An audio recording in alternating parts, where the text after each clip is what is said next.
Hello all, നമുക്കൊന്ന് പറശ്ശിനിക്കട വരെ പോയി വന്നാലോ? ബാ, സൺഡേ ആയതുകൊണ്ട് ഏട്ടന് ലീവായിരുന്നു, മൂക്ക് ലീവായിരുന്നു. അങ്ങനെ നമ്മൾ പറഞ്ഞു നമുക്കൊന്ന് പറശ്ശിനിക്കട വരെ പോയിട്ട് വരാം. പെട്ടെന്നെടുത്ത തീരുമാനമാണ്. അങ്ങനെ നോക്കുമ്പോൾ ഞാനും ഏട്ടനും നമ്മൾ രണ്ട് മക്കളും കൂടെ പറശ്ശിനിക്കടവേക്ക് വിട്ടു. വൈകുന്നേരം ഒരു 4 മണിയായിട്ടുണ്ടാവും നമ്മൾ വീട്ടിൽ നിന്ന് ഇറങ്ങാൻ. പക്ഷേ പറശ്ശിനിക്കടവ് എത്തിയപ്പോൾ 5-5:30 മണിയായി. ഒന്നാമത് ഞായറാഴ്ച ആയതുകൊണ്ട് റോഡിലൊക്കെ നല്ല തിരക്കായിരുന്നു. പിന്നെ വളവട്ടണം പാലത്തിൻ്റെ കാര്യം പറയണ്ടല്ലോ, നല്ല ബ്ലോക്ക് ഉണ്ടായിരുന്നു അന്ന്. അങ്ങനെ നമ്മൾ അവിടെ നിന്ന് പുറപ്പെട്ട് പറശ്ശിനിക്കടവ് എത്തിയപ്പോൾ 5:30 മണിയായി. പിന്നെ യാത്ര എന്ന് വെച്ചാൽ അത്ര വലിയ സുഖകരമായ യാത്രയായിരുന്നില്ല.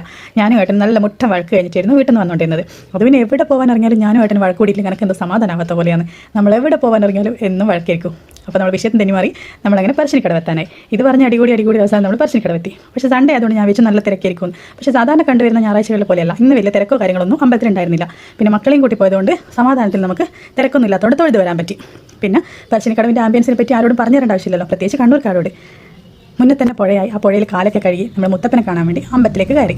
അമ്പലത്തിൽ കയറി മുത്തപ്പനൊക്കെ കണ്ട് നമ്മൾ നേരെ വീട്ടിലേക്ക് പോകാൻ വേണ്ടി തീരുമാനിച്ചതാണ്. അപ്പോൾ അതാ മോള് പറയുന്നു, അച്ഛാ നമുക്ക് എന്നാൽ ബോട്ടിൽ കൂടെ കയറിയാലോ എന്ന്. അങ്ങനെ നമ്മൾ ബോട്ടിന് അങ്ങോട്ടേക്ക് നീങ്ങി. പിന്നെ പറശ്ശിനിക്കടവിനെ പറ്റി പറയുകയാണെങ്കിൽ ഏത് ജാതിക്കാർക്കും മതക്കാർക്കും എപ്പോൾ വേണമെങ്കിലും വന്ന് തൊഴാൻ പറ്റിയ അമ്പലമാണ് പറശ്ശിനിക്കടവ്. പിന്നെ പറശ്ശിനിക്കടവ് വന്നിട്ടുള്ള ആരും ഇന്നേ വരെ പട്ടിണിയായിട്ട് തിരിച്ചു പോണ്ടി വന്നിട്ടില്ല. അങ്ങനെ നമ്മൾ ബോട്ടിന് അങ്ങോട്ടേക്ക് പോയപ്പോൾ നമ്മൾ കേരള സർക്കാരിൻ്റെ ബോട്ട് അവിടെ കിടക്കുന്നു. അങ്ങനെ ഏട്ടൻ പറഞ്ഞ് നമുക്ക് ഇതിൽ കയറാം. അങ്ങനെ നമ്മൾ ബോട്ടിലേക്ക് കയറി.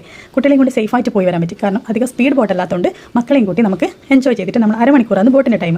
അങ്ങനെ കാഴ്ചകളൊക്കെ കണ്ട് അതിമനോഹരമായ യാത്രയായിരുന്നു അത്. ബോട്ടിൽ ഒരാൾ പാട്ടൊക്കെ പാടുന്നുണ്ടായിരുന്നു. അങ്ങനെ അദ്ദേഹത്തിൻ്റെ പാട്ടൊക്കെ കേട്ട് പിന്നെ മോനെല്ലാം പുതിയ കാഴ്ചകളായതുകൊണ്ട് ഓന് ഒത്തിരി സന്തോഷം തോന്നി.